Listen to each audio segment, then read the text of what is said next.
Most people think belly fat is just extra calories, and high sugar is just too much sweet food. So they try harder, they eat less, they do more cardio, they cut fruit, they quit rice, yet the belly stays and the sugar numbers barely move.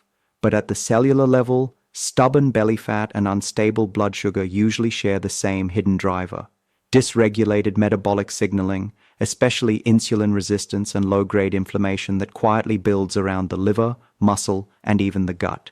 And here's what almost no one talks about. The most effective interventions are often not extreme diets. They're tiny, repeatable signals you give your body every day. Signals that nudge glucose handling, calm inflammation, and improve mitochondrial efficiency. That's why a simple one-spoon habit, done consistently, can sometimes produce outsized changes over time. In this video, I'll show you exactly what this one-spoon habit is, why it works biologically, how it can support belly fat reduction and lower sugar, who benefits most, especially if you're over 50, and how to do it safely without falling for exaggerated claims, the one-spoon habit, and the myth around it. Let's name the habit clearly. The one-spoon habit is taking 1 tablespoon of apple cider vinegar, diluted in water, before your largest carb-containing meal, most commonly before breakfast or dinner. Now, the myth is that vinegar burns fat. That's not the mechanism. Vinegar doesn't melt fat off your body like a chemical torch. What it can do, based on evidence and plausible physiology, is influence the metabolic environment that decides whether your body stores energy easily or accesses stored energy more efficiently. This matters because belly fat is often less about willpower and more about biochemistry: insulin signaling, liver glucose output, appetite hormones, and chronic inflammation. Small daily habits create massive long-term effects. Why belly fat is different, especially after 40. Belly fat is not just fat under the skin. A big part of it, especially in men and postmenopausal women, is visceral fat, fat stored deeper around organs. Visceral fat behaves like an endocrine organ. It releases inflammatory molecules, it worsens insulin resistance, it pushes the body toward more storage and less burning. And insulin resistance is the bridge between belly fat and blood sugar. When insulin sensitivity is strong, your muscles soak up glucose. When insulin sensitivity weakens, glucose stays in the blood longer, the pancreas releases more insulin, and the body becomes more likely to store energy, especially centrally. That's why so many people notice the same frustrating pattern. The more their sugar numbers worsen, the more their belly expands. It's not because they became lazy overnight, it's because metabolic signaling shifted.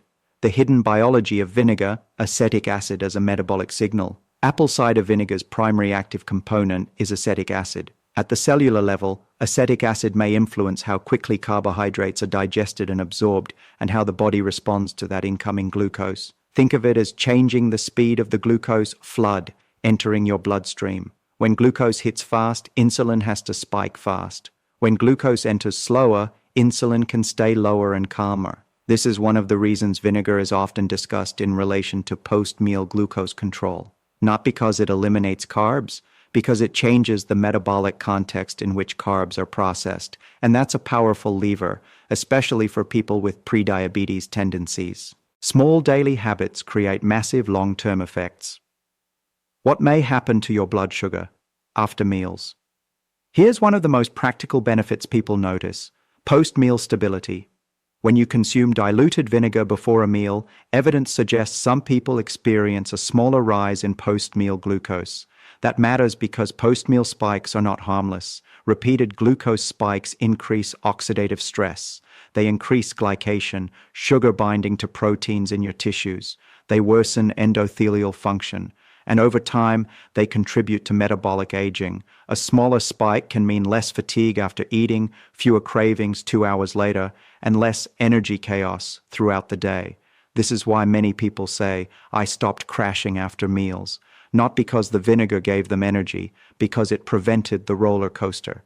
Insulin, the storage signal that keeps belly fat stubborn. If you want to understand belly fat, you must understand insulin. Insulin is not evil, you need it. It's how you move glucose into cells and keep blood sugar from rising too high. But when insulin is chronically elevated because of frequent snacking, high refined carbs, poor sleep, stress, and low muscle mass, your body stays in storage mode. And if your body stays in storage mode, fat loss becomes harder even if you eat clean. Vinegar's potential advantage is that it may reduce the insulin demand of a meal by flattening the glucose curve. Lower insulin demand, repeated daily, can shift your baseline metabolic signaling over time. Small daily habits create massive long-term effects: appetite, cravings, and the automatic eating problem. Most people don't overeat because they're weak. They overeat because their signals are loud. Glucose spikes create crashes. Crashes create cravings. Cravings create snacking. Snacking keeps insulin elevated. For some people, vinegar before a meal increases satiety and reduces appetite later. The mechanism may involve slower gastric emptying and more stable post-meal glucose.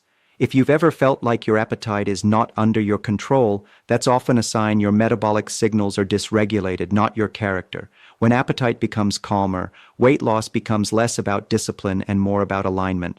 One spoon won't fix everything, but one spoon can change a decision chain that repeats daily. The gut and inflammation connection.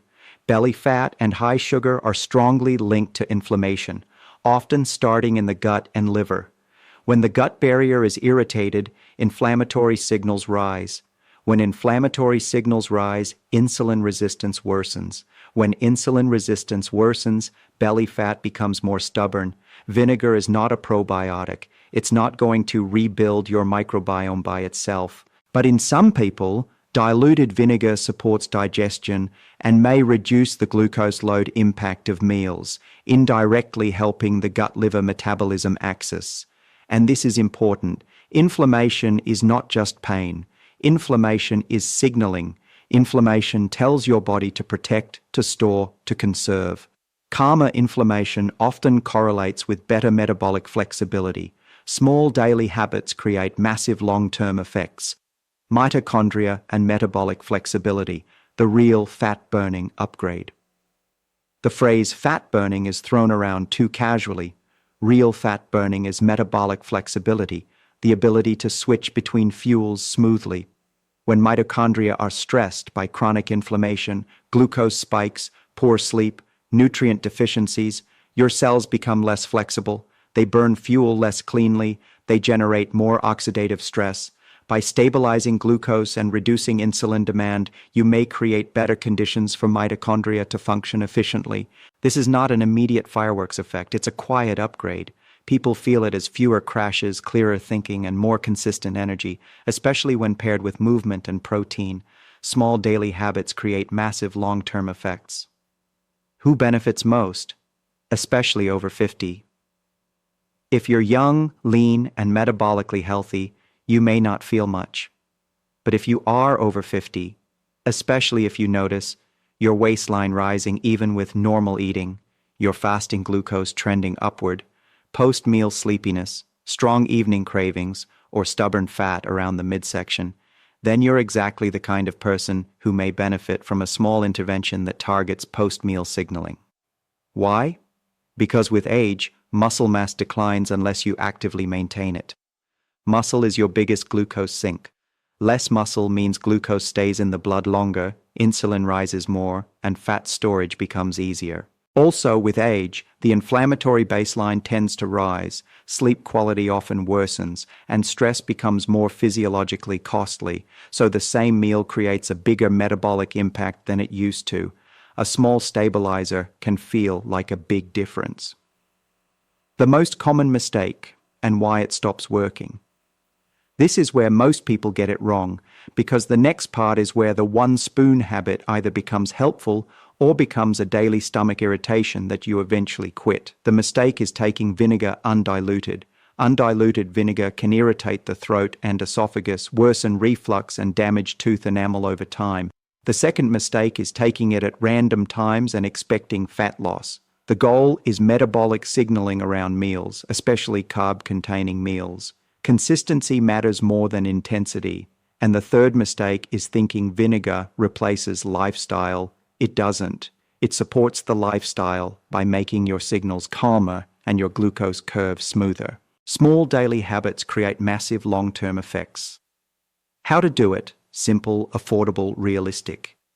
Here's a practical way to use this habit. Take 1 tablespoon of apple cider vinegar in a large glass of water before your main meal, ideally 10 to 20 minutes before eating. If you're new to it, start with a smaller amount and build up. The body adapts differently, and the goal is sustainability. Some people prefer before dinner because that's when cravings are strongest and meals are largest. Others prefer before breakfast because it sets the day's glucose tone. The best time is the time you will do consistently, and make it boring. Boring habits win. Small daily habits create massive long-term effects. What else you should pair with it? Synergy that makes it work. This 1 spoon habit is most effective when it's part of a simple metabolic stack. A protein-forward first meal or first bite, a short walk after meals, a consistent sleep schedule, strength training a few times a week to rebuild the glucose sink, because the goal isn't a hack, the goal is restoring metabolic resilience. Vinegar can reduce glucose spikes. Protein can reduce glucose spikes. Walking can reduce glucose spikes. Sleep can improve insulin sensitivity. Muscle can absorb glucose and lower insulin demand. When these stack, the effect compounds. Small daily habits create massive long-term effects. What you may notice in the first 721 days. If this works for you, the early effects tend to be less post-meal sleepiness, less intense cravings, especially later in the day, a feeling that your appetite is easier to control, less bloating for some people, more stable energy. Fat loss changes usually come later because fat loss is a downstream outcome of improved signaling. Belly fat shrinks when your body spends more time in a lower insulin environment, when inflammation drops, and when your daily energy intake becomes naturally easier to regulate. That is slow biology, but it's real biology. Who should be cautious or avoid? Practical safety. This is important. Apple cider vinegar is common, but it's still an acid and it can interact with certain conditions. Be cautious or avoid daily vinegar use if you have significant acid reflux, gastritis, stomach ulcers, or esophageal irritation. Vinegar may worsen symptoms, especially if taken on an empty stomach. You have tooth enamel sensitivity. Always dilute and consider drinking through a straw and rinsing your mouth with water afterward. You take medications that affect blood sugar. Vinegar may reduce post-meal glucose in some people, which could increase the risk of hypoglycemia if combined with diabetes medications, especially without monitoring. You take medications that affect potassium levels or certain diuretics. It's rare, but long-term excessive vinegar intake has been associated with electrolyte issues in isolated cases. The key word is excessive. You have swallowing issues or throat sensitivity. Acid exposure can be irritating. This is not meant to scare you. It's meant to keep the habit sustainable and safe. Small daily habits create massive long-term effects, only if you can do them for months, not days. The real takeaway: it's not about vinegar, it's about signals. So what is this really? It's not a vinegar cult. It's a lesson in metabolic signaling. Your body responds to inputs: meal timing, sleep, stress, movement, protein, fiber, and yes, sometimes small targeted tools like diluted vinegar. The 1 spoon habit can help some people flatten glucose spikes, reduce insulin demand, calm cravings, and indirectly support belly fat reduction over time, especially if you're over 50, where the same meal can create a bigger glucose and insulin response than it did at 30. But the biggest power is consistency. Small daily habits create massive long-term effects. Final takeaways. If your goal is to shrink belly fat and lower sugar, think less about forcing the scale and more about shaping your internal chemistry.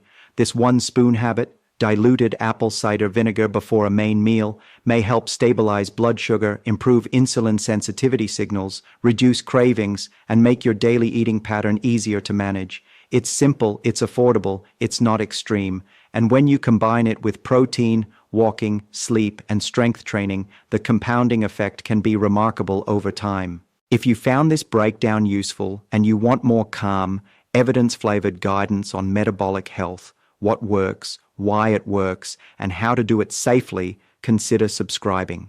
I'll keep these videos practical, science-forward, and focused on habits you can actually sustain.